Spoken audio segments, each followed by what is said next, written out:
Halo teman-teman, hari ini kita akan mendengarkan storytelling yang berjudul Hebatnya Rasulullah Shallallahu Alaihi Wasallam. Siapa ya Rasulullah Shallallahu Alaihi Wasallam itu? Alkisah Raja Abraha dan pasukan penunggang gajah dari Afrika menyerbu Mekah. Mereka hendak menghancurkan Ka'bah. Namun di tengah perjalanan, segerombolan burung datang dan melempari pasukan itu dengan batu-batu panas. Pasukan itu pun langsung lari tunggang-langgang. Ternyata burung itu diutus oleh Allah untuk mengalahkan pasukan Abraha yang sombong. Beberapa waktu kemudian, pada tanggal 12 Rabiul Awal, lahirlah seorang yang mulia yang diberi nama Muhammad. Oleh karena itulah, tahun kelahiran Nabi Muhammad dikenal dengan tahun gajah. Orang tua Nabi Muhammad bernama Abdullah bin Abdul Muttalib dan Aminah binti Wahab. Ayah Nabi Muhammad meninggal ketika Nabi masih di dalam kandungan. Ketika Nabi Muhammad lahir, Nabi Muhammad disusui dan diasuh oleh ibu susu bernama Halimah Sa'diyah. Ketika berusia 5 tahun, Nabi Muhammad dikembalikan kepada ibu kandungnya. Namun baru 1 tahun bersama, ibu Nabi Muhammad meninggal dunia. Setelah itu, Nabi Muhammad dibesarkan oleh sang kakek Abdul Muttalib. Namun, lagi-lagi Muhammad harus kehilangan orang yang dicintainya saat berusia 8 tahun. Sang kakek tutup usia. Sedih sekali ya, masa kecil Nabi Muhammad Shallallahu Alaihi Wasallam harus kehilangan orang yang dicintainya. Sepeninggal sang kakek, Nabi Muhammad dirawat oleh adik ayahnya yang bernama Abu Thalib.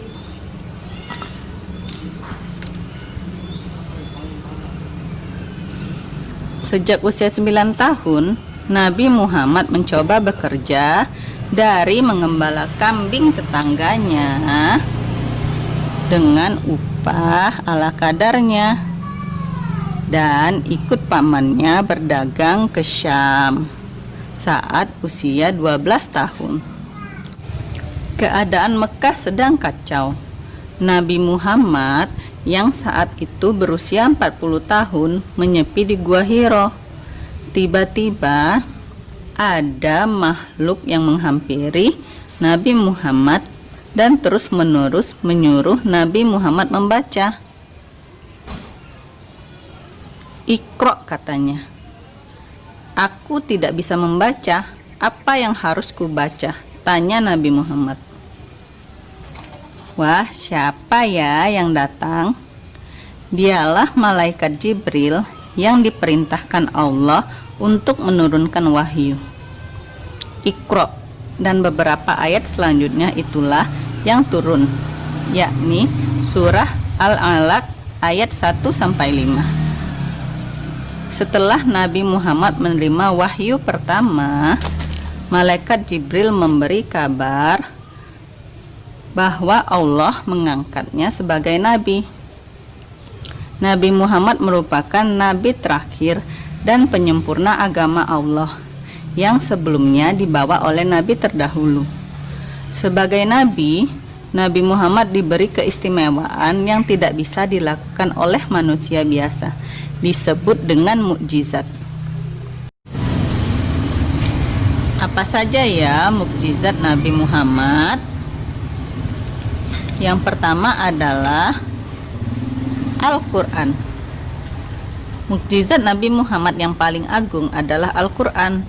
Semua yang disampaikan dalam Al-Quran adalah firman Allah Subhanahu wa Ta'ala. Yang kedua adalah Isra Mi'raj, yaitu Nabi Muhammad diberangkatkan Allah dari Masjidil Haram hingga Masjidil Aqsa Dan Nabi Muhammad dinaikkan ke langit sampai ke Sidratul Muntaha, serta mendapatkan perintah langsung dari Allah untuk menunaikan sholat 5 waktu. Peristiwa ini terjadi dalam waktu semalam, padahal jarak Masjidil Haram di Mekah dan Masjidil Aqsa di Palestina biasa ditempuh dalam waktu berbulan-bulan. Yang ketiga, dilindungi awan. Dalam perjalanannya, Nabi Muhammad dinaungi awan yang teduh saat melintasi padang pasir. Yang keempat, membelah bulan. Yang kelima, air memancar dari sela-sela jari Nabi. Yang keenam, ketika Nabi Muhammad meminta hujan, Allah langsung mengabulkannya.